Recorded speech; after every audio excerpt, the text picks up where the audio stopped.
మహోన్నతమైన వారికి వందనాలు స్తోత్రాలు. తిరిగి రాత్రికాల సమయంలో బైబిల్ స్టడీ బైబిల్ క్లాస్ కలిగి ఉండే కృప మీరు ఇచ్చినందుకు మీ స్తోత్రాలు. ఈ తరగతిలో నుండి మీరు ఏదైతే నేర్చుకోవాలో దాన్ని మాకు నేర్పించమని ప్రార్థిస్తున్నాం. రావాల్సిన వారందరినీ క్షేమంగా దగ్గర నడిపించండి. ఈ తరగతిని మీ ఘనమైన స్థానాలకు అప్పగించుకుంటూ మా ప్రభువు యేసు క్రీస్తు పరిశుద్ధమైన నామంలో ప్రార్థన చేస్తున్నాము తండ్రి. ఆమేన్.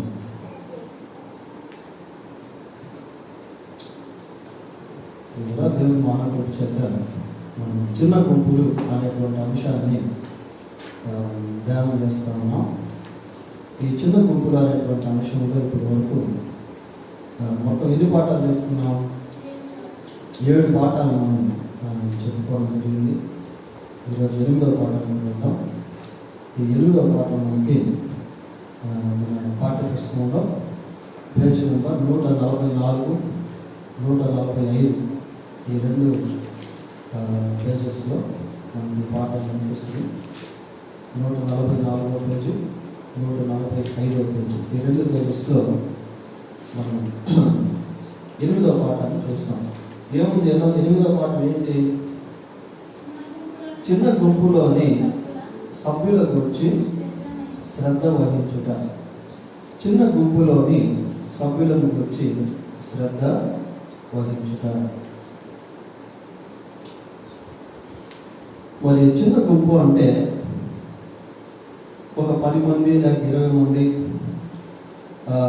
మనం నాయకులుగా ఉండి ఒక 10 మందిని 20 మందిని కలిగి ఉంటే దాన్ని చిన్న గుంపు అని పిలుస్తాం.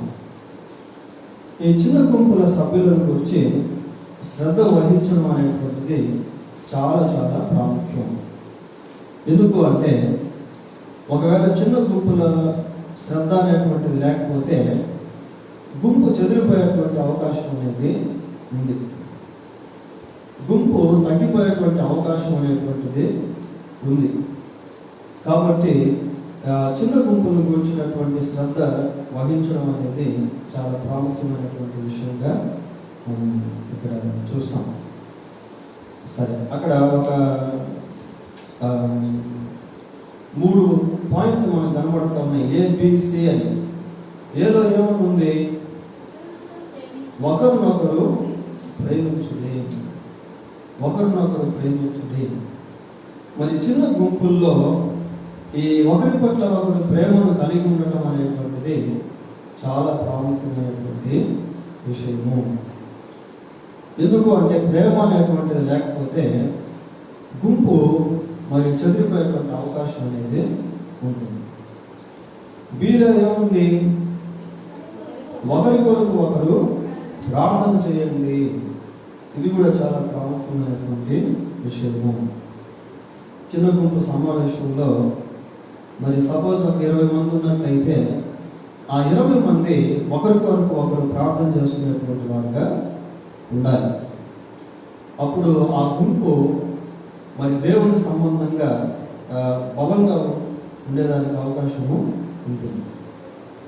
తర్వాత 3వదిగా సి చూస్తాం. సిలో ఏమని రాస్తున్నారు? సమాజముగా కలిసి సమయమును గడుపుది. ఈ 3 భాగాలకు కూడా మనకి రిఫరెన్స్లు ఉన్నాయి. ఒకరినొకరు ప్రేమించుడు అన్న దగ్గర యోహాను రాసిన మొదటి పత్రిక 4వ అధ్యాయం 10వ వచనం 20వ వచనం చూస్తాం. తర్వాత ఒకరికొరకు ఒకరు ప్రార్థన చేయుడి అన్న దగ్గర యాకోబు పత్రిక 5వ అధ్యాయము 8వ వచనం అది 16వ వచనం కనిపిస్తుంది. పోతే 3వదిగా సమాజంగా కలిసి సమయాన్ని గడుపుటలో హెబ్రీ పత్రిక 10వ అధ్యాయము 25వ వచనం చూస్తా ఉన్నాం. ఈ సమాజముగా కలిసి సమయాన్ని గడపడం అనేటువంటిది కూడా చాలా ప్రాముఖ్యం. ఎందుకంటే చిన్న గుంపు తరచుగా ఆ గెట్ టుగెదర్ ఒకరినొకరు కలుసుకునేటువంటి విధంగా లేకపోయినట్లయితే అక్కడ కూడా కొంత ఎడబాటు అనేటువంటిది, సపరేషన్ అనేటువంటిది కలుగుతుంది. కాబట్టి చిన్న గుంపులో ఆ సంబంధాలు బలంగా ఉండాలి అంటే ఈ 3 చేయాలి అనేటువంటిది మనం చూస్తా ఉన్నాం. మొదటి ఏంటి? ఒకరినొకరు ప్రేమించుకోండి. రెండవది ఒకరికొరకు ఒకరు ప్రార్థన చేయండి. 3వది సమాజముగా కలిసి సమయాన్ని గడపడం. చిన్న గుంపుల్లో ఈ 3 చాలా ప్రాముఖ్యమైనటువంటి భాగాలుగా ఉన్నట్టు మనం చూస్తూ ఉన్నాం. తర్వాత రోమన్ నంబర్ 2కి వెళ్దాం. రోమన్ నంబర్ 2లో ఏమనుంది? ప్రజల అవసరతలను గురించి వివేచించుడి. ప్రజల అవసరతలను గురించి వివేచించుడి అంటే ఆ చిన్న గుంపుల్లో ఎవరెవరు అవసరతలో ఉన్నారో అనేటువంటిది గ్రహించడం అన్నమాట. ఎవరెవరు అవసరతలో ఉన్నారు అనేటువంటిది గ్రహించడం. అలా గ్రహించకపోతే ఆ చిన్న గుంపులో కొన్నిసార్లు కొద్దిమంది వెళ్ళిపోయేదానికి అవకాశాలు ఉంటాయి. అవసరతలను గుర్తించినట్లయితే వారికి సహాయపడేదానికి అవకాశం ఉంటుంది. అలా అవసరతను వివేచించుడని చెప్పి ఒక 2 ఇలుస్ట్రేషన్స్ అనేవి ఇచ్చాడు. అంటే 2 కథలు అనేటువంటివి అక్కడ మనము చూస్తూ ఉన్నాం. మొదటి కథ ఏంటో ఒకసారి చదవండి. ఉదాహరణ పెట్టి రూతు అనే అమ్మాయి ఒక ఆమె గురించి చెప్పాడు. ఏమనుంది అక్కడ? రూతు అనేక నెలలుగా చిన్న గుంపు కూడికలకు హాజరవుతూ ఉండేది. గుంపులోని సభ్యులను ఆమె ఇష్టపడింది. వారిలో ఏ ఒక్కరినైనా ఆమెకు సుపరిచితులు కాకపోయినప్పటికీ ఆమె వారానికి ఒక పర్యాయము నిర్వహించబడుచుండిన కూడికలకు ఆనందానుభూతితో హాజరగు చూడండి. ఇక్కడ రూత్ అనేటువంటి ఒక స్త్రీని గురించి మనం చూస్తా ఉన్నాం. ఈమె కూడా చిన్న గుంపుల కార్యక్రమంలో హాజరవుతా ఉంది. అంటే ఒక ఇలుస్ట్రేషన్ అన్నమాట, ఉదాహరణలు ఇవి. నిజంగా జరిగాయనేది కాదు కానీ ఒక ఉదాహరణలు, అంటే అలాంటి జరిగే అవకాశాలు కూడా ఉన్నాయి అన్నదానికి ఇలుస్ట్రేషన్స్ అన్నమాట. రూత్ అనేటువంటి ఒక స్త్రీ ఉంది. ఆమె చిన్న గుంపుల సహవాసానికి తరచుగా వస్తూ ఉండేది. ఆ గుంపుల సహవాసాన్ని బాగా ఇష్టపడుతూ ఉంది. ఆ గుంపులో ఉన్నటువంటి వాళ్ళు అంత ఎక్కువగా పరిచయం లేకపోయినప్పటికీ ఆమె వారానికి ఒకసారి జరిగే చిన్న గుంపు కూడికి వచ్చి చాలా సంతోషిస్తూ ఉంది. ఇక్కడ వరకు బాగానే ఉంది. తర్వాత ఏమైంది? చదవండి ఒకసారి అక్కడి నుంచి. రూతు భర్త ఈ గుంపు కూడికలకు హాజరు కానివారు. రూత్ అయితే వస్తుంది కానీ ఆమె భర్త మాత్రం ఈ చిన్న గుంపుల కూడికి రావట్లేదు. ఇటీవల తన ఉద్యోగాన్ని కోల్పోయాడు. వారి యొద్ద ఉండిన డబ్బులు అయిపోవచ్చున్నవి కనుక కుటుంబంగా వారు ఏం చేయాలో అనే విషయం రూతు ఎక్కువ ఆందోళన చెందుతూ ఉంది. మరి భర్తకు ఉద్యోగం పోయింది, డబ్బులు లేవు, ఇప్పుడు ఏం చేయాలో అర్థం కాకుండా. కాబట్టి రూతు హృదయంలో ఒక ఆందోళన ప్రారంభమైంది. తాను హాజరవుచుండిన గుంపునకు వారి బాధల్లో ఏదైనా ఒక దాన్ని తెలియజెప్పాలని ఆశిస్తున్నది. కానీ ఆమె కలవరపడుతూ వారి సమస్యలతో గుంపును ఇబ్బంది పెట్టకూడదు అనుకున్నది కనుక త్వరలోనే ఆమె కూడికలకు హాజరవుట మానేసింది.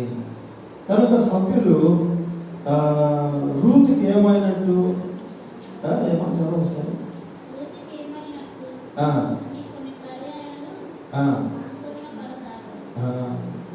చూడండి, ఇక్కడ స్టోరీ ఏంటంటే రూత్ అనే ఒక స్త్రీ ఉంది. ఆమె వివాహితురాలు. ఆమె చిన్న గుంపుల కూడికి హాజరవుతా ఉంది. ఆమె భర్త వచ్చేవాడు కాదు. అంతలో ఆమె భర్తకు ఉద్యోగం పోయింది. ఉద్యోగం పోయిన తర్వాత రూతు చాలా బాధపడుతూ ఉంది. చిన్న గుంపుల కూడికలకి వస్తూ ఉంది కానీ దాన్ని ఎవరితో ఆ బాధను పంచుకొని వాళ్ళు ఇబ్బంది పెట్టడం దేనికి అని చెప్పి తమలో తానే కుమిలిపోతూ చివరికి కూడికలకు రావడం మానేసింది. ఇప్పుడు సభ్యులు రూత్కి ఏమైందమ్మా అసలు రావట్లేదు కూడికలకి అని వీళ్ళు ఆందోళన పడుతూ ఉన్నారు. ఎప్పుడు ప్రతి కూడికి వచ్చేది అమ్మ ఏమే, మరి ఎందుకు రావట్లేదు అని ఆందోళన పడుతూ ఉన్నారు. ఒకవేళ ఇదే సిచ్యువేషన్ మనకు చిన్న గుంపుల కూడికల్లో ఎవరి విషయంలో జరిగితే మనం ఏం చేస్తాం? అదనమాట ప్రశ్న. రూతుకు మరి ఇక్కడ రూతు ఏం చేయాలా? ఇప్పుడు తమలో తానే కుమిలిపోతా ఉంది. మామూలుగా రూతు ఏం చేయాలి? అక్కడ ఆ బాధను చిన్న గుంపులకు చెప్పాలి. అది ఆమె చేయాల్సినటువంటి పని. ఎందుకు అంటే అలా చెప్పడం వల్ల చిన్న గుంపులు ఆల్రెడీ ఒకరినొకరు ప్రేమించుకునేటువంటి వారిగా, సహాయం చేసుకునేటువంటి వారిగా, ప్రార్థన చేసేటువంటి వారిగా ఉన్నారు. కాబట్టి రూత్ ఏం చేయాలి? వాళ్ళకి చెప్పాలి, ఇదిగో మా కుటుంబంలో సమస్య ఉంది, నా భర్తకు ఉద్యోగం పోయింది, కుటుంబంలో జరుగుబాటు తగ్గిపోయింది అని she should have shared her problems, తన సమస్యలను వాళ్ళకి పంచుకోవాల్సింది, కానీ పంచుకోలేదు. అదనమాట ప్రాబ్లం. సరే, ఇంకొక స్టోరీ కూడా ఇక్కడ మనకు కనిపిస్తా ఉంది. 2వ పారాగ్రాఫ్ ఉంది కదా కింద, ఇక్కడ ఎవరు ఒకసారి చదవండి. ఇక్కడ కూడా రూతు గురించే కదా, రూతు గురించే.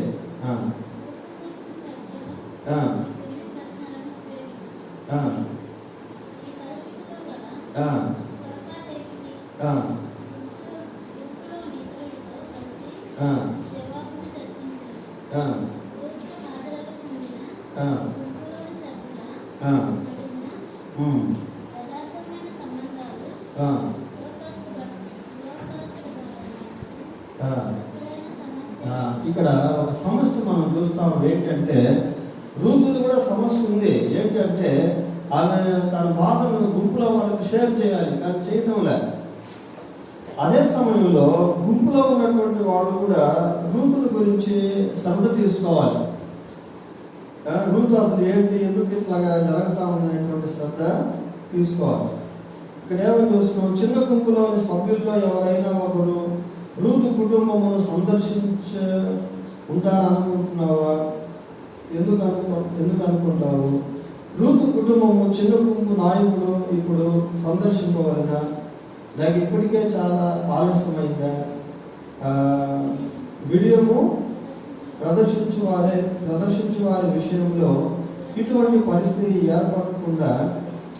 ఏర్పడకుండా ఏం చేయాలి?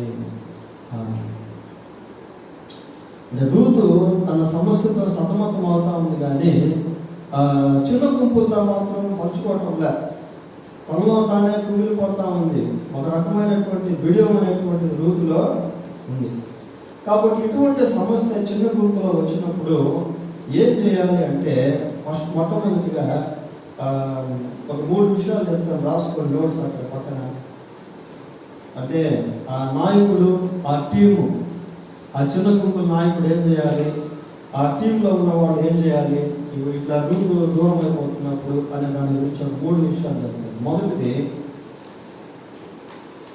ఎంక్వైరీ చేయాలి. ఎంక్వైరీ అంటే విచారించడం అన్నమాట. విచారించడం, మొదటిది విచారించడం. అసలు ఎందుకు రూతు సడన్గా ఈ చిన్న గుంపుల కార్యక్రమానికి రావడం ఆపేసింది, కారణం ఏంటి అని ఆ కారణాన్ని మొట్టమొదటిగా విచారించాలి. అది ఒకటి. రెండవది, ఆ గుంపు నాయకుడు ప్లస్ గుంపు ఏం చేయాలంటే ప్రార్థన చేయాలి. విచారించి అదే పరిస్థితి కాకుండా రూతు విషయంలో ఇట్లా జరిగిందా, భర్తకు ఉద్యోగం పోయిందే అని తెలుసుకున్న తర్వాత ఏం చేయాలంటే ప్రార్థన చేయాలి.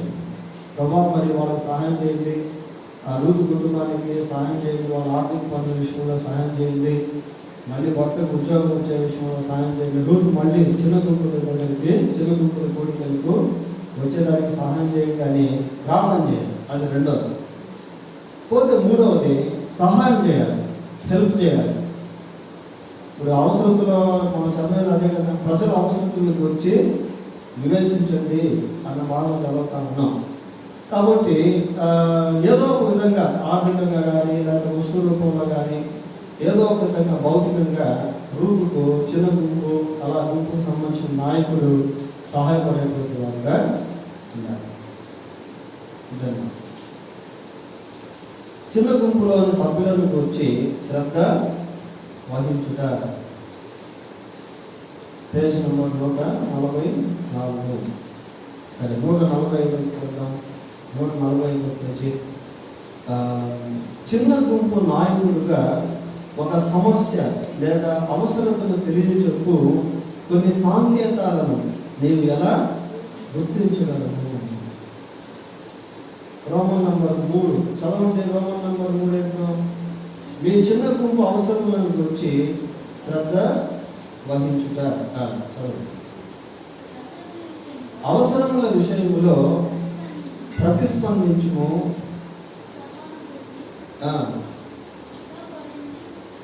సరే, ఇక్కడ కొన్ని రిఫరెన్స్ అనేటువంటివి మనం చూస్తూ ఉన్నాం. అంటే అవసరతల విషయంలో ప్రతిస్పందించడం. మరి ఇక్కడ కొన్ని రిఫరెన్స్ ఉన్నాయి. అయితే ఒక రెండు రిఫరెన్స్ చూద్దాం. యాకోబు పత్రిక 2వ ఇది రాసుకోండి. అంటే ఆ రిఫరెన్స్ నేను చెప్పే రిఫరెన్స్ ఇక్కడ లేదు, కానీ దీనికి రిలేటెడ్ రిఫరెన్స్ చెప్తాను అనమాట. యాకోబు పత్రిక 2వ అధ్యాయము. యాకోబు పత్రిక 2వ అధ్యాయము. యాకోబు పత్రిక 2వ అధ్యాయము 15వ వచనం చూద్దాం. 15వ వచనం. సహోదరి అయినను దిగంబరులై ఆనాటికి భోజనము లేక ఉన్నప్పుడు మీలో ఎవరైనను శరీరమునకు కావలసిన వాటిని ఇయ్యక సమాధానముగా ఉండి చలికాచుకుండి తృప్తి పొందుడి అని చెప్పిన ఎడల ఏమీ ప్రయోజనము. చిన్న గుంపులో ఒక సహోదరుడు కానీ ఒక సహోదరి కానీ ఆహారం లేక ఉన్నప్పుడు, అవసరతలో ఉన్నప్పుడు, ఆ అవసరత తీర్చేదానికి బదులు ఆమె సమాధానంగా వెళ్ళండి, చలి కాచుకుంటూ మాటల ద్వారా చెప్పడం వల్ల ఉపయోగము ఏంటి అంటే దాని అర్థం ఏంటి?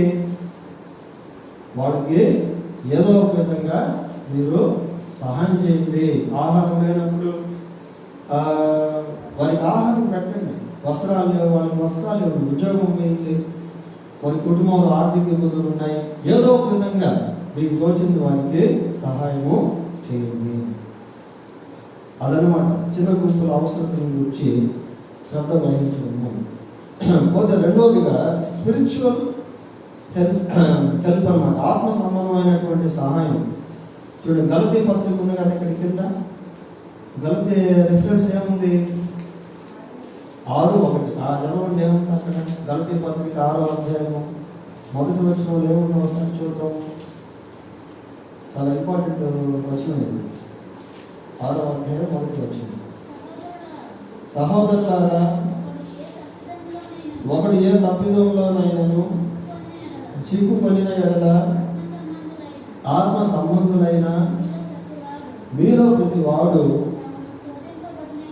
తాను శోధింపబడనేమో అని తన విషయమై చూచుకొనుచు సాత్వికమైన మనసుతో అతి వాడిని మంచి దారికి తీసుకొని రావలేదు. ఒకటి భాగంలో ఒకడు భరించి ఇలాగూ క్రీస్తు నియమమును పూర్తిగా నెరవేర్చుది. చాలా మంచి వాక్యం ఇది. సహోదరులారా, ఒకడు ఏ తప్పిదంలోనైనా చిక్కుకునే ఎడల ఆత్మ సంబంధులైన మీలో ప్రతి వాడును తానులో శోధింపబడలేమో అని తన విషయమై చూచుకొంచు సాత్వికమైన మనసుతో అట్టి వాటిని మంచి దారికి తీసుకొని రావాలి. అంటే ఆత్మీయంగా ఆ చిన్న గుంపులో ఎవరైనా తప్పిపోతున్నారు అనుకోండి, ఏదో ఒక పాపంలో పడి తప్పిపోవడము, లేక ఏదైనా ఒక భిన్నమైన బోధకి గురైపోయి తప్పిపోవడము, లేదా ఏదో ఒక విధంగా దేవుని నుంచి తొలగిపోతూ ఉంటే ఏం చేయాలట? ఆత్మ సంబంధులైన వీళ్ళు అంటే ఆత్మ సంబంధంగా అన్నమాట. ఇందాక మనం ఆలోచించినటువంటి అవసరత భౌతిక సంబంధం అయింది. ఆహారం గురించి, వస్త్రాల గురించి, ఆర్థిక ఇబ్బందుల గురించి, డబ్బుల గురించి ఏదైనా ఉంటే అది భౌతిక సంబంధమైనది. కానీ ఇది ఆత్మ సంబంధమైనది. అంటే వాడు ఎక్కడైనా దేవునికి దూరంగా వెళ్ళిపోతున్నట్లయితే, భిన్నమైన బోధనలో పడిపోబోతున్నట్లయితే, ఇంకెక్కడైనా దేవునికి విరోధంగా జీవిస్తున్నట్లయితే, దారి తప్పిపోతున్నట్లయితే అటు వారిని మంచి దారిలోకి తీసుకుంటుంది. ఆ సహాయం అనేటువంటిది చాలా ప్రాముఖ్యమైనది.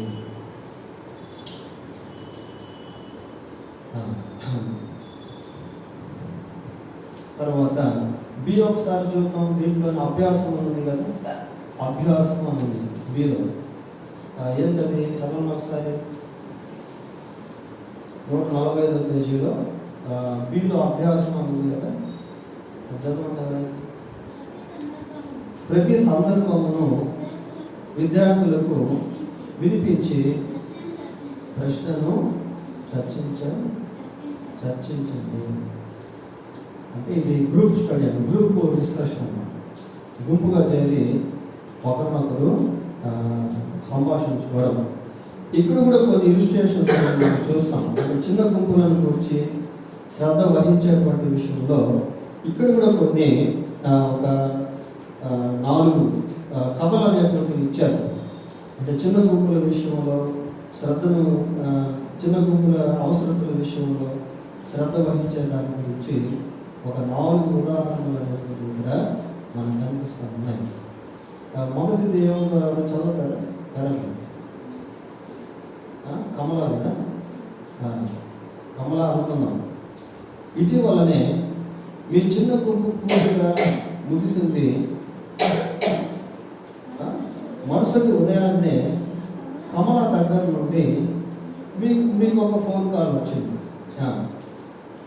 ఇప్పటి నుండి ఆమె కూడికలకు హాజరు కాదని ఆమె నీకు వివరించి చెప్పింది. అయితే కారణం ఏమిటో తనకే స్పష్టంగా తెలియదు.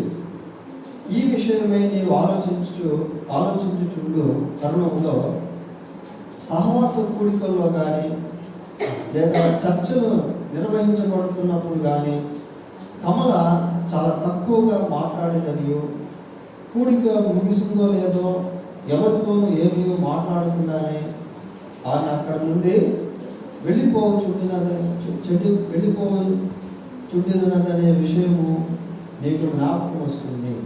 కనుక నేను ఇప్పుడు ఏం చేస్తాను? అర్థమైందా?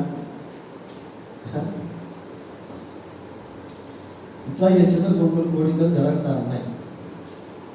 ఒక ఆమె వస్తూ ఉంది, పోతా ఉంది. నా పేరు కమల.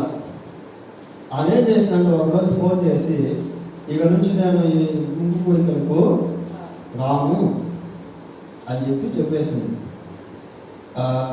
ఇప్పుడు ఆమె ఎప్పుడైతే ఆ మాట చెప్పిందో అంతకుముందు ఆ వైఖరి ఎలా ఉండేది ఆ చిన్న గుంపుల కూడికలో అనేది ఆయన ఆలోచనలు వస్తూ ఉన్నాయి. అది ఈ కమల ఏంటి ఇప్పుడు దాకా కూడికలకు వచ్చింది, ఉన్నట్టుండి సడన్గా ఫోన్ చేసి నేను ఇక్కడి నుంచి కూడికలకు రాను అని చెప్తా ఉంది. అసలు కారణం అడిగితే ఆమెకే కారణం తెలియటం లేదు. అదే కదా మనం వాడు చూసేది. అయితే కారణం ఏంటో తనకే స్పష్టంగా తెలియటం లేదు. అమ్మా ఎందుకు రావట్లేదు ఈ చిన్న గుంపుల కూడికి కమల అంటే ఆమెకే తెలియటం ఏం చెప్పాలనేటువంటిది. అప్పుడు మనం ఆలోచిస్తున్నాం అన్నమాట ఆమె గురించి. అది ఏంటి కమల ఎందుకు రావట్లేదు, మరి ఏమైందని ఆలోచిస్తూ ఉంటే ఆమె వైఖరి జ్ఞాపకం వస్తూ ఉంది. ఏంటి ఆమె వైఖరి? ఏం చేస్తా ఉన్నామే? కూడిక అక్కడ ఏం జరుగుతున్నాము ఆలోచించే తరుణంలో సహవాస కూడికల్లో కానీ లేదా చర్చలు నిర్వహించబడుతున్నప్పుడు కానీ కమల చాలా తక్కువగా మాట్లాడతాను. కూడిక జరుగుతున్నటువంటి సహవాసంగా గెట్ టుగెదర్ ఫెలోషిప్ పెట్టుకున్నప్పుడు లేక ఒకరినొకరు సంభాషిస్తూ గ్రూప్ డిస్కషన్ జరుగుతూ ఉన్నప్పుడు ఈ కమల అసలు ఏం మాట్లాడేది కాదు. ఎప్పుడో ఒకసారి మాట్లాడతాను. ఆ కూడిక అయిపోయిన వెంటనే ఎవరితో కలవకుండా కమల వెళ్ళిపోతా ఉన్నాయి. అసలు ఎందుకు వెళ్ళిపోతుందేదో అనేది తెలియదు. ఇప్పుడు సడన్గా ఏమైందంటే ఉన్నట్టుంది నేను ఇంకా కూడికి రానని చెప్పి మానేసింది. ఆ టైంలో మనం ఏం చేయాలి?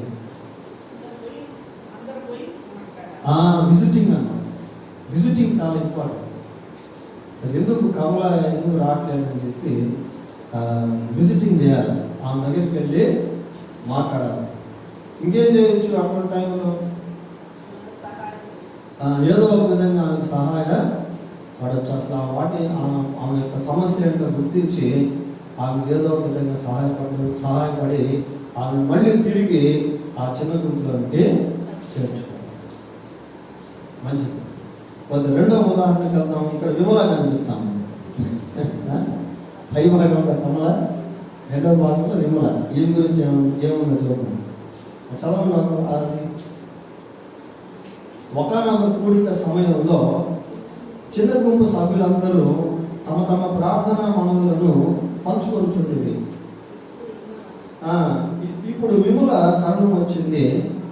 ఆమె గుంపునంతటిని కలయి చూచి అంతా బాగున్నది, మీకు వందనాలు అని నెమ్మదిగా పలికింది.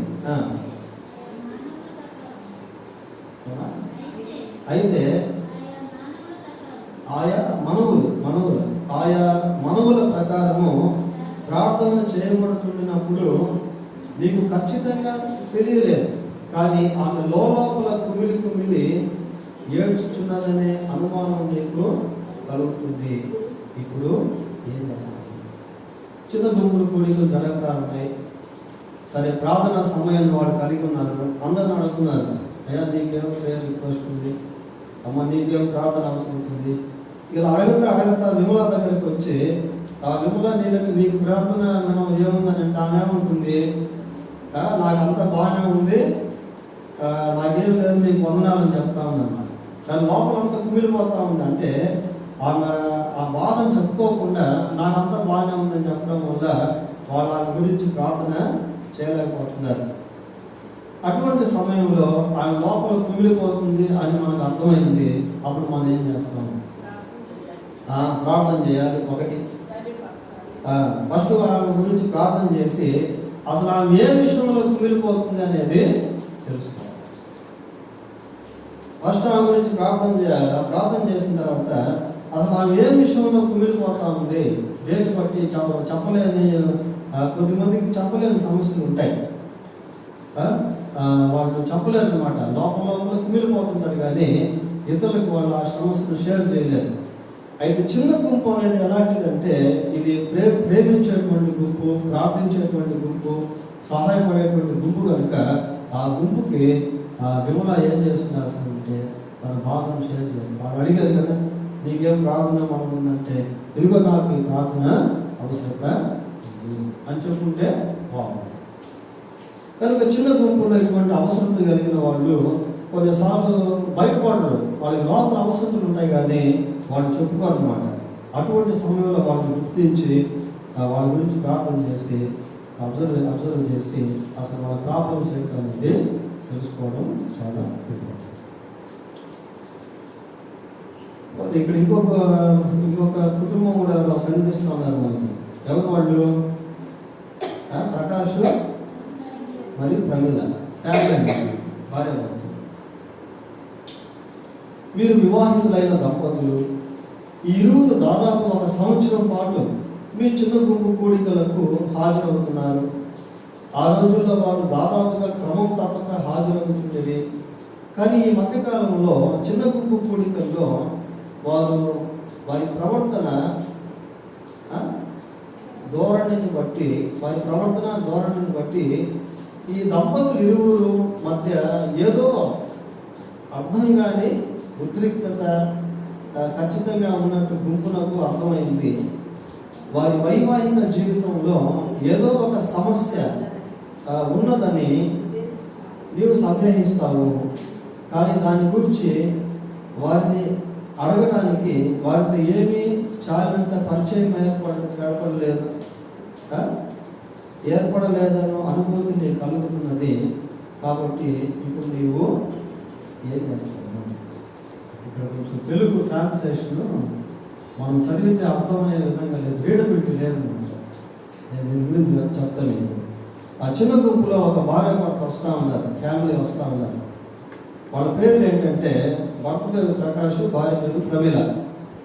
వీళ్ళిద్దరు చిన్న గుంపుకు వస్తూ ఉన్నారు, పోతా ఉన్నారు, బాగా ఆసక్తి కలిగి ఉన్నారు. కానీ వారిద్దరి మధ్య ఏదో ప్రాబ్లమ్స్ అయితే ఉన్నాయి. ఉన్నటువంటి ఏదో ఉద్రేకంగా మాట్లాడుకోవడం, ఉద్రేకంగా ఒకరినొకరు వ్యవహరించడం అనేటువంటి జరుగుతూ ఉంది. కానీ ఇప్పుడు తెలుసుకోవాలి అంటే ధైర్యం సాగడం లేదు. ఆ భార్య భర్తల మధ్య ఉన్నటువంటి ఆ ఉద్రిక్తత ఏంటో అనేది తెలుసుకోవడానికి ధైర్యం సరిపోవట్లేదు. అటువంటి సమయంలో మీరు ఏం చేస్తారు అని అడుగుతున్నారు. ఏం చేస్తాం జనరల్గా? ఆ కుటుంబంలో సమస్య ఉండి ఇద్దరు ఉద్రేకపూర్తులు అవుతూ ఉంటే సహజంగా ఏం చేయాలి? చిన్న గుంపులో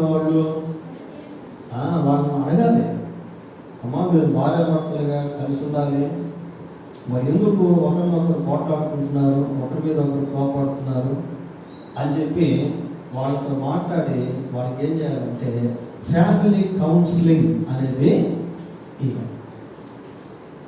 ఫ్యామిలీ కౌన్సిలింగ్ అనేటువంటిది ఇవ్వాలి. లేకపోతే ఆ కుటుంబం విచ్ఛిన్నం అయిపోతుంది.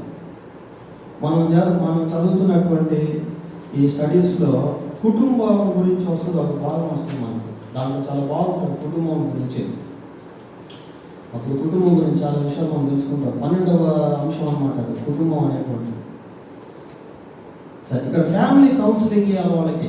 ఆ భార్య భర్తలు ఇద్దరికి కూడా మాట్లాడి వాళ్ళకి ఫ్యామిలీ కౌన్సిలింగ్ ఇచ్చి వాళ్ళని సెట్ చేయాలి. ఇట్లా రకరకాల సమస్యలు, శోధనలు, మిస్అండర్స్టాండింగ్స్ అనేటువంటివి చిన్న గ్రూపుల్లో ఎదురవుతా ఉంటాయి. అటువంటి సమయంలో మనం ఏం చేయాలి అనేటువంటిది మనం ఆ జ్ఞానం అనేది కలిగి ఉండాలి. How can we solve this problems, ఇటువంటి సమస్యలు ఏ విధంగా పరిష్కరించాలి అనేటువంటి ఆ యొక్క జ్ఞానం, నాలెడ్జ్ అనేటువంటిది అవసరము. తర్వాత ఇంకొక ఉదాహరణ కూడా ఉంది ఇక్కడే. ఆయన పేరు ఏంటంటే చిరంజీవి అన్నమాట. చిరంజీవి అని పేరు.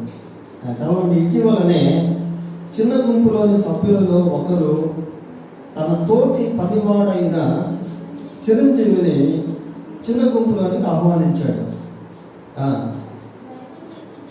బైబిల్ చర్చ జరుగుతూ ఉన్నది. చిరంజీవి చిన్న చిన్న ప్రశ్నలు చాలా అడుగుతున్నాడు. కారణం, యేసు గురించి ఎంతో నేర్చుకోవాలని ఆశపడుతున్నాడు. ఏదేమైనప్పటికీ చిరంజీవి చాలా చిరచిరలాడే స్వభావం గలవాడు.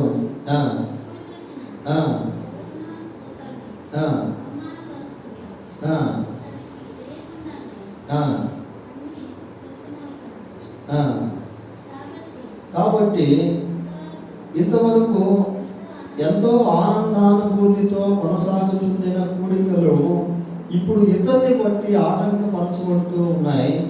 ఈ మధ్య అనేక వారాల వరకు చిరంజీవి గుంపు కూడికలకు హాజరు కాలేదు. నిజం చెప్పాలంటే అతడు హాజరు కాకుండాను బట్టి గుంపు సభ్యులలో దాదాపు అందరూ గొప్ప ఉపశమనమును అనుభవించుచుండిరి. ఈ పరిస్థితిలో నీవు ఏం చేస్తావు? అర్థమైంది? చిన్న గుంపుల కార్యక్రమంలో ఒక 20 మంది ఉన్నారు. 20 మందిలో ఒక అతను ఏం చేశాడంటే ఒక ఫ్రెండ్ని తీసుకొచ్చాడు. అతని పేరు చిరంజీవి అన్నమాట. ఈ చిరంజీవి బాగా ప్రశ్న అడుగుతా అన్నాడు, యేసుప్రభువుని తెలుసుకోవాలని. కానీ ఇతని దగ్గర ఒక బలహీనత ఉంది. ఏంటి ఆ బలహీనత అంటే ఊరికే చిరాకు పడటము, తర్వాత మనుషులకు విసుగు కొట్టించడము, తర్వాత ఆ కూడికలంతా గలిబిలు చేయడము, ఆ కూడికలు సక్రంగా జరగకుండా అడ్డుపడటము, ప్రజలు ఇతన్ని బట్టి విసిగిపోవడము, ఇట్లా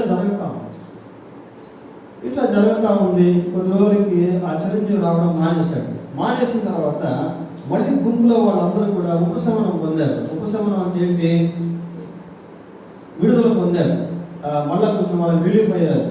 అబ్బా, ఇతను పోవడం వల్ల మాకు చాలా సంతోషంగా ఉంది అని చెప్పి వాళ్ళు అనుకున్నారు. ఇక్కడ ఏం చేయాలి? ఇట్లాంటి పరిస్థితులు ఎదురైనప్పుడు మరి ఆ చిరంజీవిని సరిచేయాలా లేక విడిచిపెట్టాలా? చిరంజీవిని సరిచేసామనుకోండి, మళ్ళా గుంపు సమావేశం అంతా కూడా బాగా అయిపోద్ది. చిరంజీవి కూడా దాంట్లో కలిసిపోయి హ్యాపీగా ఉంటాడు. ఒకవేళ చిరంజీవి విడిచిపెట్టేస్తామనుకోండి, అతను దారి అతను పోతాడు, గుంపు మాత్రం క్షేమంగా ఉంటుంది. మరి ఇప్పుడు చిరంజీవిని వదిలిపెట్టాలా, పట్టుకోవాలా? అది ప్రశ్న. వాస్తవంగా ఏం చేయాలంటే ఆ చిరంజీవిని సరిచేయాలి.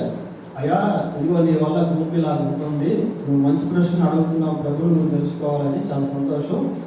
కాకపోతే నీకు కొన్ని ఇట్లాంటి విషయాలు మానుకోవాలి. చికాకు పడడం, ఇతరుల మీద కోపపడడం, ఆ చర్చ అంశం జరిగేటప్పుడు గలిబిలు చేయడం, డిస్టర్బ్ చేయడం, అట్లాంటివన్నీ కూడా నువ్వు మానేసుకోవాలి అని అతనికి ఫస్ట్ ఏం చేయాలంటే సరిచేసేదానికి ప్రయత్నం చేయాలి. ఒకవేళ అతను సరి చేయబడలేదనుకోండి, ఏం చేయాలి? విడిచిపెట్టేస్తాను. చూడండి, సామెతల గ్రంథం 22వ అధ్యాయము, సామెతల గ్రంథం 22వ అధ్యాయము 10వ వచనం ఒకసారి చదువుకున్నాం. 22వ అధ్యాయం సామెతల గ్రంథం 10వ వచనం.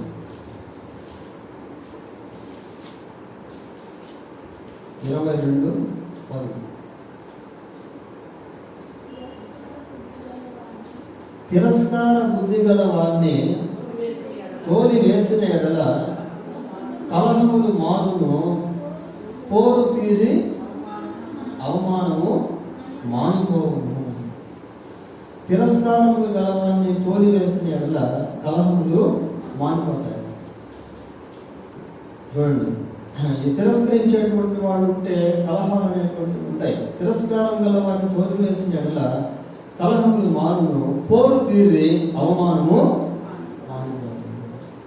మానిపోతుంది.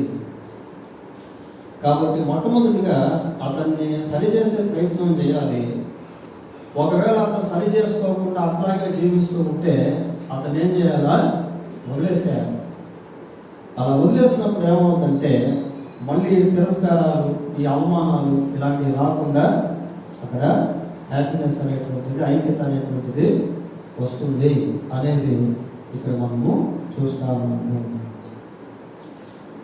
సరే, ఇంక కింద ఉంది కదా, ఆలోచించుటకు, పునఃసమీక్షించుటకు మరియు అన్వయించుకుంటకైన ప్రశ్నలు. సరే, పేజీ నెంబర్ 146 కిందాం. ఈ 146వ పేజీలో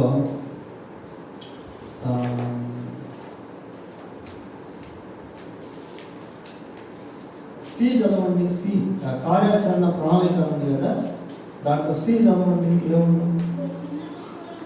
మీ చిన్న గుంపులోని సభ్యులు వారి అవసరములు, ఆందోళనలు మరియు సమస్యలను గుంపుతో పంచుకొనగలుగునట్లు వారిని ప్రోత్సహించండి. ఇంతేగాక గుంపుగా పరిష్కరించగల మార్గములను కూడా అన్వేషించండి. ఈ కార్యాచరణ ప్రణాళికలో మరి చిన్న గుంపుల యొక్క అవసరతలు తీర్చబడే విషయంలో కానీ, ఆ చిన్న గుంపుల మధ్య సంబంధాలు బలంగా ఉండే విషయంలో కానీ ఏం చేయాలనేటువంటిది ఇక్కడ ఏబిసి అనే ఉన్నాయి. ఆ ఏబిసిలో సి అనేటువంటిది మనం చూస్తూ ఉన్నాం. మీ చిన్న గుంపులోని సభ్యులు వారి అవసరములను, ఆందోళనలు మరియు సమస్యలను గుంపుతో పంచుకున్నట్లుగా వారిని ప్రోత్సహించండి. ఇంతేగాక గుంపుగా పరిష్కరించగల మార్గములను కూడా అన్వేషించండి. సరే, ఇక్కడ నేను ఒక 3 పాయింట్లు చెప్తాను, రాసుకోండి. అంటే ఈ పాఠానికి ఒక 3 ప్రాముఖ్యమైనటువంటి పాయింట్స్ చెప్తాను, రాసుకోండి. ఒకటి ఒకరి కొరకు ఒకరు ప్రార్థించుట. ఒకరి కొరకు ఒకరు ప్రార్థించుట.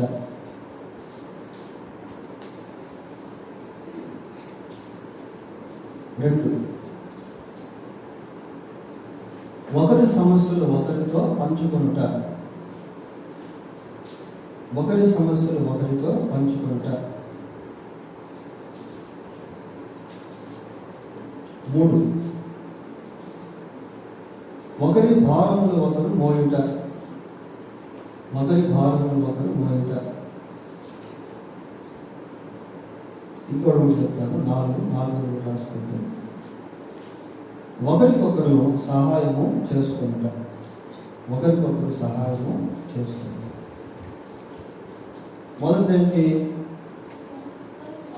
ఒకరికొరకు ఒకరు ప్రార్థన చేసుకోవడం.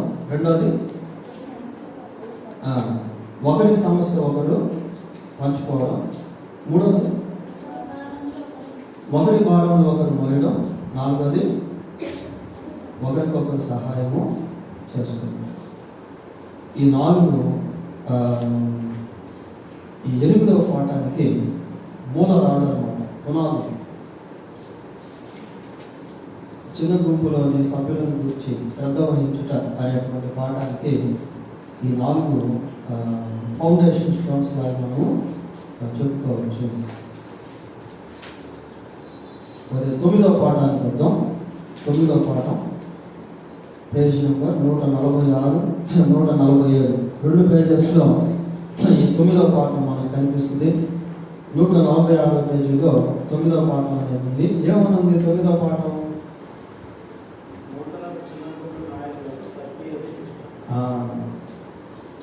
నూతన చిన్న గుంపుల నాయకులకు తర్బీదును ఇచ్చుట చాలా ప్రాముఖ్యమైనటువంటి.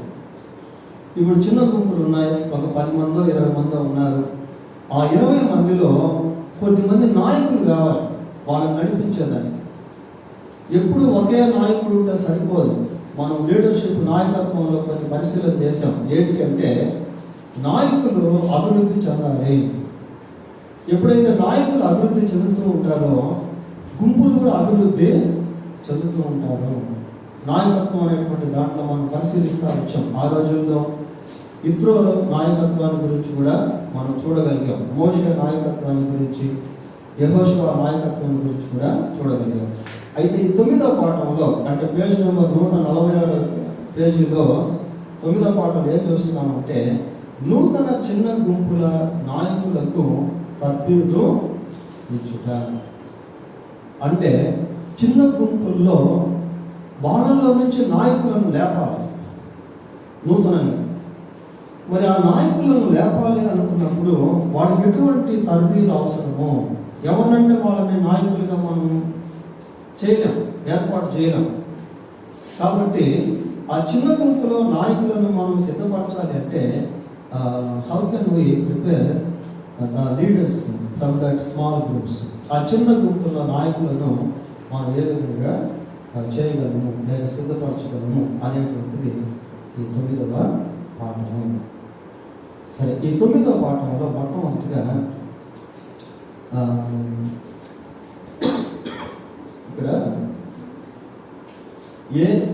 బి ఉంది కదా, ఏబి కింద వీరిని ఏర్పరచుకొనక మునుపు అని ఉంది కదా. అది చదవండి ఎవరైనా. 146వ పేజీలో ఏబి తర్వాత వీరి గుణగుణముల ప్రత్యేకతలు అని ఉంది. దాని కింద వీరిని ఏర్పరచుకొనక మునుపు అని ఉంది. అది చదవండి. వీరిని అంటే నాయకులు అన్నమాట. వీరిని ఏర్పరచుకొనక మునుపు చిన్న గుంపు ఎక్కువ సమయమును ప్రార్థనలో గడపాల్సిన అవసరము ఎంతైనా ఉన్నది. అంటే ఈ చిన్న గుంపుల మీద నాయకులుగా మనుషులను ఏర్పరచక ముందు చిన్న గుంపులు ఏం చేయాలంటే నాయకుల కొరకు ఎక్కువగా ప్రార్థన చేయాలి. అది ఫస్ట్ చేయాల్సిందన్నమాట. ఎంతైనా ఉన్నది. వీరిని ఏమన్నా అక్కడ తర్బీదులకు మరియు అనుభవం కొరకు సమయం ఉన్నట్లు చాలినంత ముందుగానే ఏర్పరచుకోండి. కానీ ఏర్పరచుకున్నట్టులో తొందరపడమాకండి. తొందరపడి ఎవరినంటే వాళ్ళని చిన్న గుంపుల్లో నుండి నాయకులను ఏర్పాటు చేసుకున్నట్లయితే కొన్నిసార్లు వాళ్ళ నాయకత్వం సరిగా ఉండకపోవచ్చు. కాబట్టి చిన్న గుంపుల్లో నూతన నాయకులను ఎన్నుకునేటువంటి విషయంలో మొట్టమొదటిగా మరి ప్రార్థన చేయడం అనేటువంటిది అవసరం అనేది ఇక్కడ మనము చూస్తూ ఉన్నాం. నెక్స్ట్ ఏంటి అని అంటే ఇప్పుడు 1 చదవండి. 1 నాయకత్వం గురించి ఉంది కదా, చదవండి. నాయకత్వమును గురించి తర్బీదు పొందుకోరు వారిని ఏర్పరచుకోండి. అదే కదా రోమన్ నంబర్ 1లో నాయకత్వమును గురించి తర్బీదు పొందుకోరు వారిని ఏర్పరచుకోండి. నాయకత్వమును గురించి తర్బీదు పొందేటువంటి వారిని ఏర్పరచుకోండి అంటున్నాడు. మరి ఏర్పరచుకోవాలి అంటే ఆ మెథడ్స్ మనకు తెలియాలి. మనం గుంపులో ఒక 20 మంది ఉంటే అందులో ఈ వ్యక్తి అన్ని మీటింగ్స్కి హాజరవుతున్నాడు, చక్కగా పాటలు పాడుతున్నాడు, బాగా మెయింటైన్ చేస్తున్నాడు, కాబట్టి ఇతనికి నాయకత్వపు పనిని ఇచ్చేద్దాము అనుకునేదానికి మరి ఏంటి నాయకత్వం, ఆ పద్ధతి ఏంటి? What are the methods of leadership? ఆ నాయకత్వపు ఆ పద్ధతి ఏంటి అనేది ఇక్కడ మనం గమనించినప్పుడు చూడండి, కొన్ని విషయాలు మనకు కనబడతాయి. బి చదవండి. ఇప్పుడు తర్బీదు పొందుకోరు వారిని ఏర్పరచుకున్న పద్ధతి అని ఇచ్చి కింద ఏమని రాశాడు? వారికి ఉండవలసిన లక్షణాలు, గుణశీలము, అనుభవము మరియు నిపుణతలు మొదలు పెట్టడానికి గుణశీలము మాత్రమే అత్యవసరమై అదేనా అత్యవశ్యకమై ఉన్నది. అత్యవసరం అంటే అత్యవసరం అనుకోవచ్చు. గుణశీలం అనేటువంటిది చాలా చాలా అవసరము. కాబట్టి ఆ లీడర్స్ను అంటే చిన్న గుంపుల పైన నూతన నాయకులను నిర్మించడంలో కొన్ని క్వాలిటీస్ అనేటువంటివి ఇక్కడ మనకి చెప్పడం జరిగింది. ఏంటి ఆ క్వాలిటీస్ అనేది చూద్దాం. తిమోతికి రాసిన మొదటి పత్రిక 3వ అధ్యాయం, తిమోతికి రాసిన మొదటి పత్రిక 3వ అధ్యాయం 2వ వచనం నుండి చదువుకుందాం. తిమోతికి రాసిన మొదటి పత్రిక 3వ అధ్యాయం 2వ వచనం నుండి ఆ క్వాలిటీస్ మనం చదువుదాం. అధ్యక్షుడగువాడు నిందారహితుడును, ఏక పత్ని పురుషుడును, మితానుభవుడును, స్వస్థ బుద్ధి గలవాడును, మర్యాదస్తుడును, అతిథి ప్రియుడును, బోధింప తగిన వాడునై ఉండి మద్యపానీయు కొట్టువాడును కాక సాత్వికుడును, జగడమాడని వాడును, ధనాపేక్ష లేనివాడునై సంపూర్ణ మాన్యత కలిగి తన పిల్లలను స్వాధీనపరచుకొనుచు తన ఇంటి వారిని బాగుగా ఏడు వాడునై ఉండవలెను.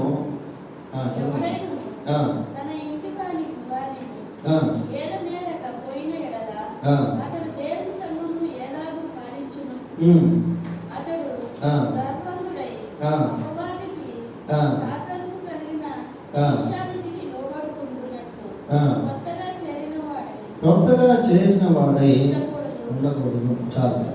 ఇంకో మరియు అతడు నింద పాలై అపవాది గురిలో పడిపోకుండానట్లు సంఘమునకు వెలుపటి వారి చేత మంచి సాక్ష్యము పొందిన వాడై ఉండవలెను.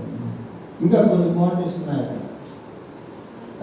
2వ వచనం నుండి 12వ వచనం వరకు ఆ క్వాలిటీస్ అనేటువంటివి మనకు కనిపిస్తాయి. అంటే ఇటువంటి గుణశీలం కలిగినటువంటి వారిని ఆ చిన్న గుంపుల సమావేశంలో నూతనంగా నాయకులుగా వారిని ఏర్పాటు చేయవచ్చు. ఆ చిన్న గుంపుల్లో నాయకులుగా ఉండేటువంటి వారికి ఇటువంటి లక్షణాలు ఉన్నాయా లేదా, ఇటువంటి గుణశీలం ఉందా లేదా అనేది మొట్టమొదటిగా పరీక్షించి తర్వాత అటువంటి వారిని నాయకులుగా ఏర్పరచుకోండి. ఇప్పుడు కూడా మోషేతో నాయకుల గురించి మాట్లాడుతున్నప్పుడు కొన్ని దైవిక సంబంధమైనటువంటివి చెప్పాడు. అయ్యా మోషే, ఇదిగో నువ్వు ఎవరి మీద అయితే ఈ న్యాయాధిపతులను నియమించాలనుకుంటున్నావో ఆ న్యాయాధిపతులకు ఈ క్వాలిటీస్ అనేటువంటివి ఉండాలి. అటువంటి వాళ్ళు ఎవరైతే ఉన్నారో వాళ్ళని ఏర్పరచుకొని అప్పుడు వాళ్ళని న్యాయాధిపతులుగా నియమించు.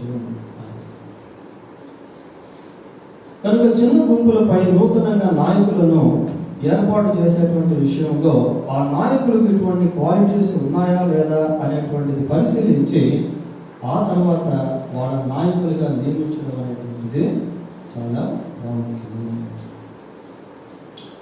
ఇలా చెప్తూ ఇక్కడ కొన్ని ఎగ్జాంపుల్స్ ఇచ్చాడు. ఇందాక మనం కొన్ని కథలు చదివాం. విమలాని గురించి, కమలాని గురించి, చిరంజీవుని గురించి, తర్వాత రూతుని గురించి, ఇలా కొన్ని స్టోరీస్ మనం ఇందాక పాఠంలో చెప్పుకున్నాం, 8వ పాఠంలో. అలాగనే ఈ 9వ పాఠంలో కూడా కొన్ని స్టోరీస్ మనకి ఇవ్వబడ్డాయి. ఈ నూతనంగా నాయకులను ఏర్పరచుకునేటువంటి దాని గురించి కొన్ని స్టోరీస్ అనేటువంటి ఇక్కడ మనకు కనబడుతూ ఉన్నాయి. మొదటి స్టోరీ చదవడం ప్రభుదాస్ ఉంది కదా, ఆ స్టోరీ చదవండి ఎవరైనా. ఇటీవలనే తన పొరుగువారి మధ్య ఒక చిన్న గుంపును మొదలుపెట్టాడు. పట్టణంలో అనేక నూతన సంఘములు స్థాపించబడినప్పుడు చాలినన్ను హెచ్చరించుకుంటూ చిన్న గుంపులను మొదలు పెట్టాలనేది అతని లక్ష్యమై ఉన్నది. కనుక అతడు అనేక మంది స్నేహితులను మరియు కుటుంబ సభ్యులను ఆహ్వానించాడు. ఈ గుంపు ఇంతవరకు అనేక మాసములుగా కూడుకుంటున్నది. గుంపులను ప్రతి ఒక్కరు ఒక నూతన విశ్వాసి వీరిలో నాయకత్వ తర్బియతు ఈ ఒక్కరైనా చాలినంత పరిపక్వత చెందిన వారై ఉన్నట్టు కనబడలేదు. ఈ విషయమై ప్రార్థించాడు, కానీ ఏం చేయాలో అతనికి తెలియడం లేదు. నాయకత్వపు తర్బియతు ముందువానిగా అతను ఒక నూతన విశ్వాసం ఏర్పరచుకోవచ్చా? అతనికి నీకు ఇచ్చే సలహా ఏమిటి? చాలు. ఇక్కడ ప్రభుదాస్ అనేటువంటి ఒక వ్యక్తిని మనం చూస్తాము. ఈ ప్రభుదాస్ ఏం చేశాడంటే ఒక చిన్న గుంపును ప్రారంభించాడు. ఆ చిన్న గుంపును ప్రారంభించి పట్టణంలో అనేక నూతన సంఘములు స్థాపించబడినట్లు చాలినన్ని అంటే కావలసినన్ని చిన్న గుంపులను మొదలు పెట్టాలనేది అతని యొక్క లక్ష్యమై ఉన్నది. అంటే అలాంటి పట్టణం, ఒక ఎగ్జాంపుల్ పట్టణం తీసుకున్నాడు. ఆ పట్టణంలో అనేకమైనటువంటి నూతన సంఘాలను స్థాపించాలి అనుకున్నాడు. ఆ ప్రక్రియలో అతను ఏం చేశాడంటే ఎలాగైనా సరే ఈ నూతన సంఘాలు స్థాపించాలంటే కొన్ని చిన్న గుంపులను తయారు చేయాలి అనుకున్నాడు. సరే, చిన్న గుంపులను తయారు చేయాలనుకున్నాడు. మరి చాలామంది సమకూడుతూ ఉన్నారు, కానీ ఎవరిని ఒక నాయకుడిగా గుంపుల మీద నియమించాలో అతనికి అర్థం కావట్లేదు. ప్రార్థన చేస్తా ఉన్నాడు కానీ అతనికి అర్థం కావట్లేదు. లాస్ట్కి వచ్చినేంటి, ఇక్కడ నాయకత్వపు తర్బీదుకు పొందువానిగా అతడు ఒక నూతన విశ్వాసిని ఏర్పరచుకొని వచ్చినాడు. ఒక నూతన విశ్వాసి అంటే నూతనంగా అనేక మంది ఆ గుంపులో చేరుతా ఉన్నారు ప్రభువునందు విశ్వాసం ఉంచి. మరి అటువంటి వారిని వెంటనే వారికి నాయకత్వాన్ని అప్పగించవచ్చా? అదనమాట ప్రశ్న.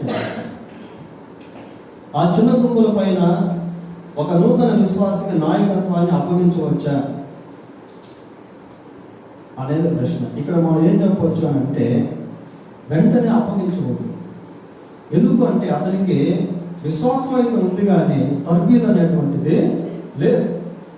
కాబట్టి కొంతకాలం అతని విషయంలో ఎదురు చూడాలి. అతను ఆ స్థితికి, ఆ భాగానికి వచ్చేదాకా ఆ తర్బీదు పొందేంత వరకు అతనికి కొంచెం టీచింగ్ ఇచ్చి కొంత సమయాన్ని కేటాయించి అతను ఆ ఎదుగుదలకు వచ్చేంత వరకు ఎదురు చూడాలి తప్ప వెంటనే ఆ నూతన విశ్వాసాన్ని నాయకుడిగా చేయకూడదు. అదనమాట జవాబు ఆ ప్రశ్నకి. పోతే రెండవది ఇంకోటి చూస్తా ఉన్నాం ఇక్కడ, పరిస్థితి అని. ఈ పరిస్థితి ఎందుకు చదవండి కదా. పేతురు ఇంకా ఇద్దరు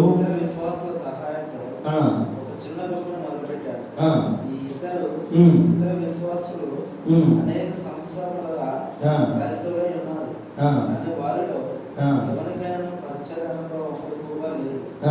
పేతురు తన చిన్న గుంపును నడిపించుచుండగా వారు అతన్ని గమనించడానికి వారికి అనేక అవకాశాలు ఉన్నట్లును వారిలో ఒకరికి నాయకత్వపు తర్బీయతు పొందువానిగా ఏర్పరచుకోవడానికి మునుపు అతడు ఇంకా చాలా కాలం వేచి ఉండాల్సిందేనని పేతురు అనుకుంటున్నాడు. పేతురు యొక్క ఈ ఆలోచన గురించి మీ అభిప్రాయం ఏంటి? ఇవేమని సూచిస్తావు? ఇక్కడ పేతురు గురించి మనం చూస్తా ఉన్నాం. పేతురు ఇంకొక ఇద్దరు విశ్వాసులు కలిసి విశ్వాసుల సహాయంతో చిన్న గుంపును ప్రారంభించాడు. ఆ ఇద్దరు విశ్వాసులు అనేక సంవత్సరాలుగా క్రైస్తవులుగా ఉన్నారు కానీ వారికి అనుభవం అనేటువంటిది లేదు. పేతురు తన చిన్న గుంపును నడిపించుతుండగా వారు అతన్ని గమనించడానికి వారికి అనేక అవకాశములు ఉండినట్లు వారిలో ఒకరి నాయకత్వపు తర్బీదు పొందువారిగా ఏర్పరచుకోవడానికి మునుపు అతడు ఇంకా చాలా కాలము వేచి ఉండేదని పేతురు అనుకుంటున్నాడు. పేతురు యొక్క ఈ ఆలోచన గురించి నీ అభిప్రాయము ఏమిటి? ఇక్కడ కూడా మనం పైన చదువుకున్నటువంటి దాన్ని అనమాట. అయితే ఇప్పుడు పేతురు ఆ ఇద్దరు వ్యక్తులు ఉన్నారు కదా, కొత్తగా విశ్వాసులుగా అయినటువంటి వారు ఉన్నారు. వారికి నాయకత్వపు పనిని అప్పగించాలంటే మొట్టమొదటిగా పేతురు ఏం చేయాలంటే వాళ్ళని పనిలో ఇన్వాల్వ్ చేయాలి. వాళ్ళని పనిలో ఇన్వాల్వ్ చేసినప్పుడు వీళ్ళకి విశ్వాసం ఉంది, కానీ అనుభవం అనేటువంటిది లేదు. కాబట్టి వాళ్ళకి అనుభవం రావాలంటే ఏం చేయాలా? ఆ పనుల్లో వాళ్ళని ఇన్వాల్వ్ చేయాలి. ఇన్వాల్వ్ అంటే ఏంటి? ఆ పనుల్లో వాళ్ళు పాల్గొనేటట్టుగా చేయాలి. ఎప్పుడైతే వాళ్ళు ఆ పనుల్లో పాల్గొంటూ ఉంటారో అప్పుడు వాళ్ళకి అనుభవం అనేటువంటిది వస్తుంది. ఎప్పుడైతే వాళ్ళకి అనుభవం అనేటువంటిది వస్తుందో వాళ్ళని నాయకులుగా నియమించవచ్చు. So practical work is very important for experience. అనుభవం కొరకు క్రియాపూర్వకమైనటువంటి పని చేయడం అనేటువంటిది చాలా అవసరము. కొంత మూడవ పరిస్థితి కూడా ఇక్కడ ఉంది. ఇది కూడా ఆల్మోస్ట్ అట్లాగే ఉంటుంది. అయినా ఒకసారి దీని కూడా ఒకసారి పరిస్థితి చిన్న పాట అయింది కాబట్టి మూడవ పరిస్థితి కూడా చూద్దాం. మూడవ పరిస్థితి ఏంటి? సంఖ్య సగటున అత్యధికంగా ఉన్న సమాజంలో దావీదు ఒక చిన్న గుంపును మొదలుపెట్టారు. ఉద్యోగాన్వేషణ నుండి ఈ సమాజంలో పురుషులు ఏదైనా ఒక ఉద్యోగంలో కైవసం చేసుకున్నట్లు సహాయం చేస్తూ వారికి బైబిల్ను పరిచయం చేయటకు ఈ గుంపు ప్రయత్నిస్తుంది. మొట్టమొదట వచ్చిన కొద్ది మంది ఉద్యోగాలైన తమ ఇతర స్నేహితులను ఆహ్వానిస్తే బాగుంటుందని దావీదు వారిని అడిగారు. ప్రతిస్పందన గొప్పదై ఉంటుంది. ఒక నెలలోనే గుంపు సంఖ్య 15 పెరిగింది. గుంపులను సభ్యుల సంఖ్య 15 చేరుకోగానే అది హెచ్చగొచ్చుకోవాలన్న విషయం దావీదుకు తెలుసు. కానీ ఇప్పట్లో సాధ్యమైన సూచనలు లేవు. ఎందుకనగా చేరిన వారి సంఖ్యలలో ఏ ఒక్కరైనా ఇంకా ప్రభువును అంగీకరించలేదు. ఈ లెక్క చొప్పున గుంపులను సభ్యుల సంఖ్య ఇంకా ఎక్కువ అవుతున్నదని అతడు ఆందోళన చెందుచున్నది. ఏం చేయాలో దావీదుకు భయపడినది. కాబట్టి దావీదుకు ఇచ్చే సలహా ఏమిటి? అతని ప్రణాళిక గురించి నీ అభిప్రాయం ఏమిటి? దావీదు స్థానంలో నీవే ఉన్నట్లయితే భిన్నమైన చర్యలు చేపట్టేదవా? చాలా పెద్ద పారాగ్రాఫ్ ఇది. దీనిలో నేను షార్ట్ చెప్తాను గురించి. మరి దావీదు అనేటువంటి ఒక ఆయన ఉన్నాడు. ఆయన చిన్న గుంపును ప్రారంభించాడు.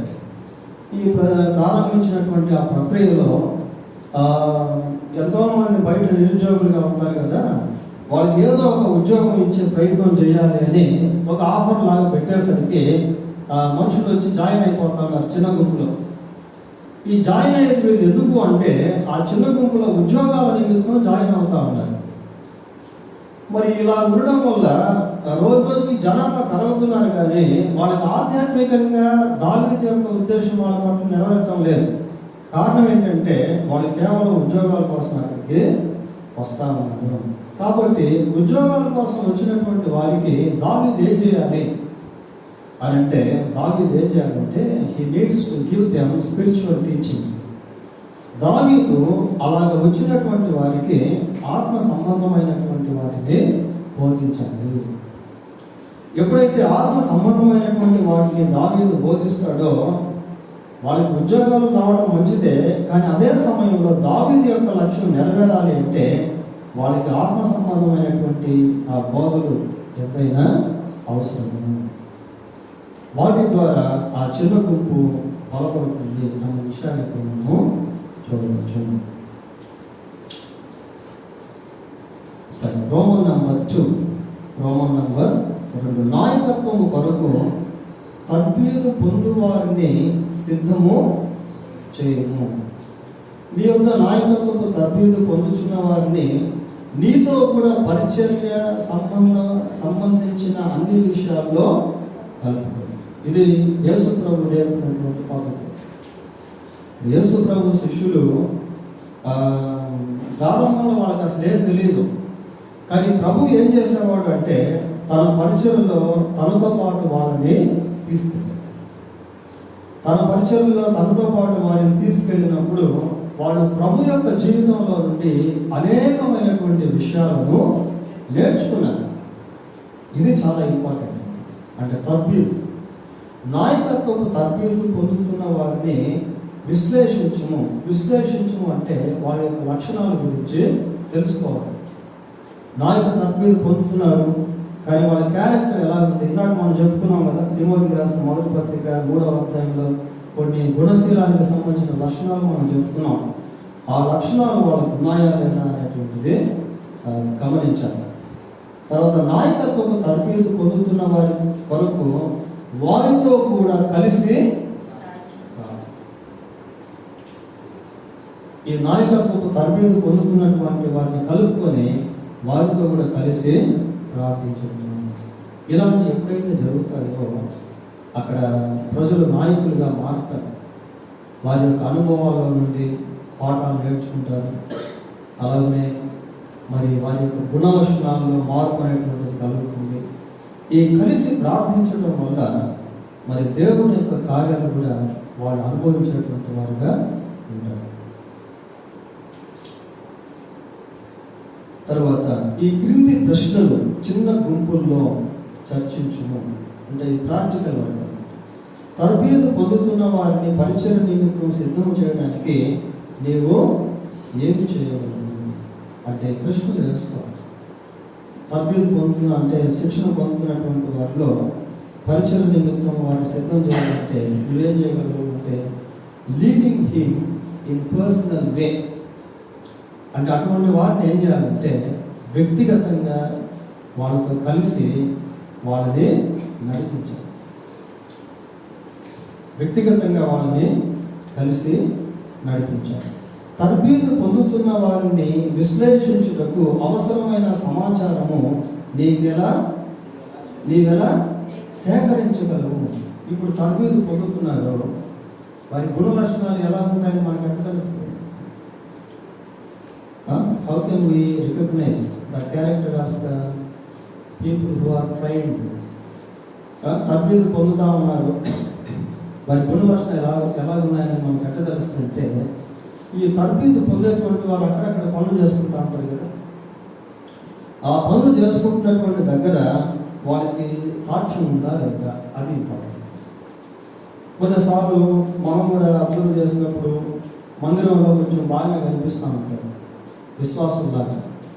వాళ్ళు పనిచేసేటువంటి స్థలాల్లో నిజంగా వాళ్ళు విశ్వాసులుగా ఉన్నారా లేదా అనేటువంటిది ఎవరు చెప్తారు వాళ్ళ గురించి? ఎవరు చెప్తారు?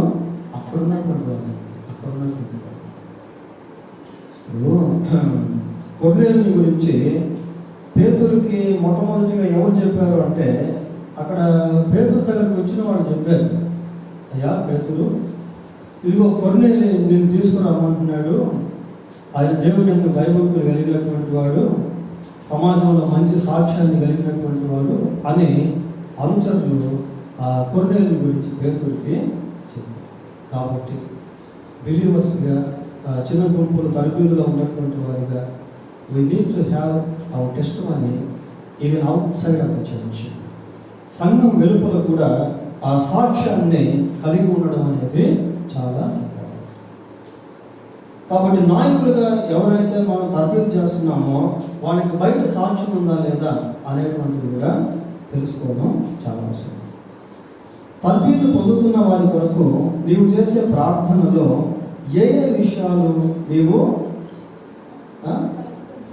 కలుపుకున్నావు? ఇప్పుడు ట్రాన్స్లేషన్స్ కొంచెం సరిగా లేదు, అక్కడక్కడ కొంచెం లేదు. తర్బీదు పొందుతున్న వారి కొరకు నీవు చేసే ప్రార్థనలో ఏ విషయాలు నువ్వు కలిగి ఉన్నావు, లేకపోతే ఏ విషయాలు కలుపుకున్నావు అంటే దీంట్లో మనం ఏం చెప్పవచ్చు అంటే, రాసుకోండి. మనం ఎవరినైతే తర్బీదు చేస్తున్నామో వాళ్ళ కోసం మనం ప్రార్థన చేయాలి. ఎలా ప్రార్థన చేయాలంటే వారికి దేవుడు జ్ఞానం ఇచ్చినట్టుగా ప్రార్థన చేయాలి. వారికి దేవుడు గ్రహింపునిచ్చినట్టుగా ప్రార్థన చేయాలి. ఈ రెండు చాలా ఇంపార్టెంట్. అంటే ఇంకా దేవుడు వాళ్ళ కోసం ఎలా ప్రార్థన చేయాలని నేర్పిస్తారు. ముఖ్యంగా వాళ్ళకి జ్ఞానం అనేటువంటిది కావాలి. బైబిల్లో మరి సొలొమోను గురించి మనం చూస్తాం. సొలొమోను ఇశ్రాయేలు రాజుగా ఉన్నప్పుడు దేవుడు ప్రత్యక్షత పొందుకున్నాడు. దేవుడు అడిగాడయ్యా సొలొమోను, మరి నీకేం కావాలి అని అడిగితే సొలొమోను డబ్బులు కానీ శత్రువులు ప్రాణం కానీ ఏమి అడగకుండా ఏమడిగాడంటే, ఇదిగో ఈ ప్రజలను పరిపాలించేదానికి నాకు జ్ఞానం కావాలి, వివేచన కావాలి. దేవుడు దాన్ని సంతోషించి సొలొమోనుకు జ్ఞానము ఇచ్చాడు. మరి చాలా గొప్ప జ్ఞానిగా సొలొమోను బైబిల్లో మనం చూస్తాం. సొలొమోను ఆయన జ్ఞానాన్ని పరిశీలించడానికి ఎక్కడెక్కడో ప్రజలు ఆ రోజుల్లో ఆయన దగ్గరికి వచ్చారు. So wisdom is most important ఈ లీడర్షిప్, ఈ నాయకత్వంలో జ్ఞానం వివేచన అనేటువంటిది చాలా అవసరం. రోమన్ నంబర్ 3 వెళ్దాం, చదవండి. బోర్డు లెటర్స్ ఏమున్నాయి?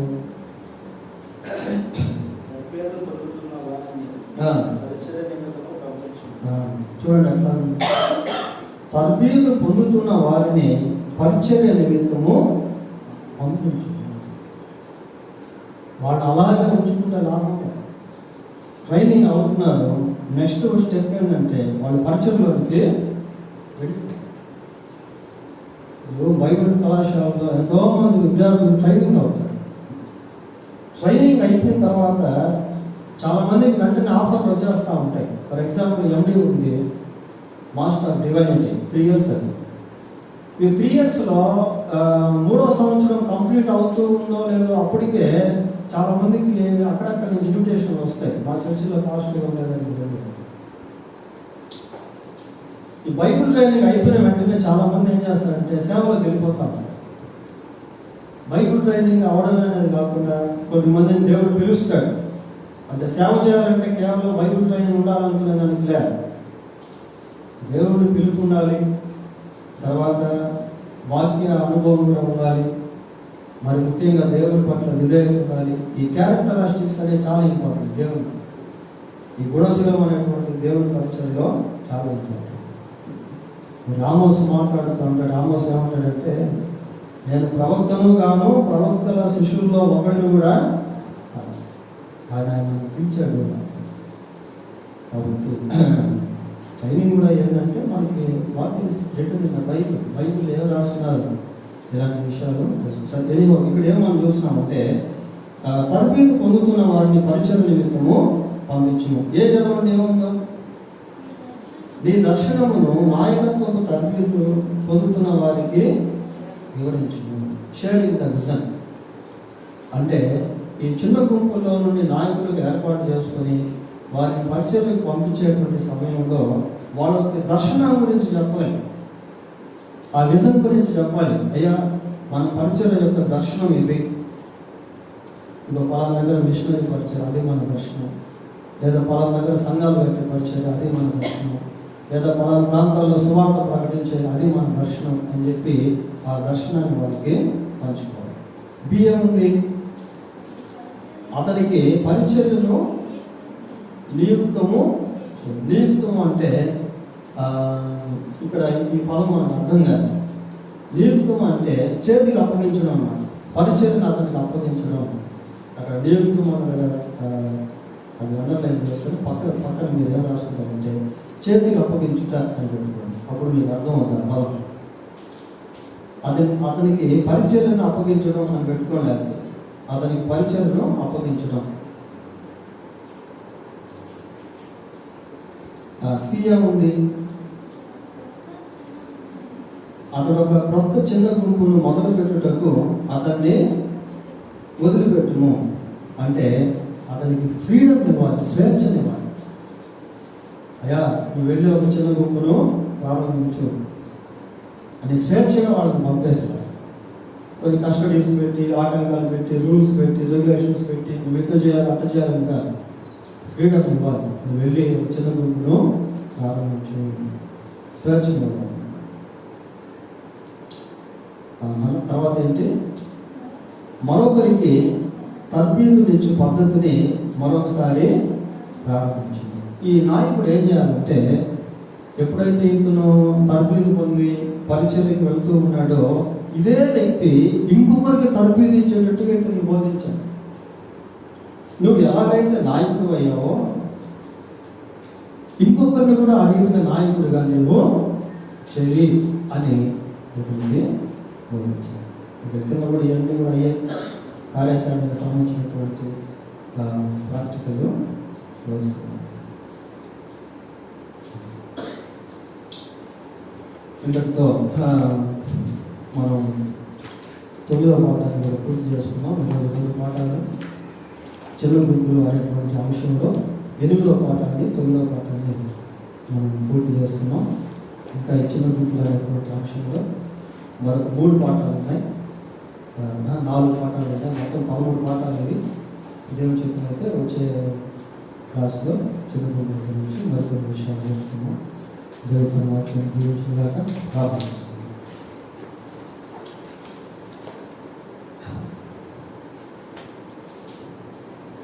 పరిశుద్ధమైన మా దేవా, మీకు వందనాలు, స్తోత్రాలు. ఈ రాత్రి కూడా మరి చిన్న గుంపులు అనేటువంటి అంశంలో నుండి ఒక 2 పాఠాలు మేము ధ్యానం చేసాం, నేర్చుకున్నాం. ఈ నేర్చుకున్నటువంటి 2 పాఠాలు మాకు దీవెనకరంగా చేయమని ప్రార్థిస్తున్నాం.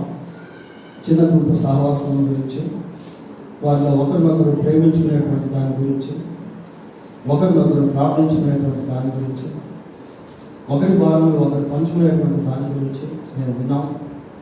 ఆ రీతిగా ప్రభా మరి మేము కూడా ఉండగలిగినట్లు సహాయం చేయండి. రానున్న దినాల్లో మా ద్వారా కూడా అనేక మంది చిన్న గుంపులుగా ఆయన చిన్న గుంపుల సహవాసాలు ప్రారంభించబడినట్లుగా కృపదయించండి. మా ద్వారా అనేక మంది మీ పరిచయ నిమిత్తం తద్భీతం పొందినట్లు సహాయం చేయండి. అనేకుల కొరకై మేము భారంగా ప్రార్థించే వారంగా ఉండటం కృపదయించండి. ఈ రాత్రి చెప్పబడినటువంటి 2 పాఠాలు మాకు దీవెనకరంగా చేయమని ప్రభా మీకు వందనాలు, స్తోత్రాలు చెల్లిస్తూ ఇంకా టీసీసీపీ కార్యక్రమాలు ఎక్కడైతే జరుగుతున్నాయో అక్కడ ఉన్నటువంటి ఉపాధ్యాయులను, విద్యార్థులను కూడా దీవించి ఆశీర్వదించమని వేడుకుంటాం. వచ్చే పాఠానికి మేము తగు రీతిగా సిద్ధపరచండి. ఇంకా ఈరోజు అనేక మంది రాలేకపోయారు. వచ్చే పాఠానికైనా వచ్చే తరగతికైనా అందరూ రాగలుగుతూ కృపదయించండి. మా ప్రభువైన యేసుక్రీస్తు పరిశుద్ధమైన నామంలో ప్రార్థన చేస్తున్నాము తండ్రి.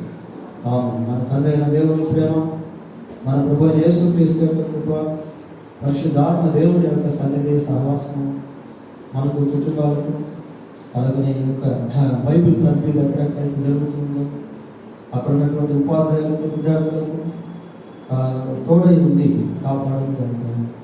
ఆమేన్.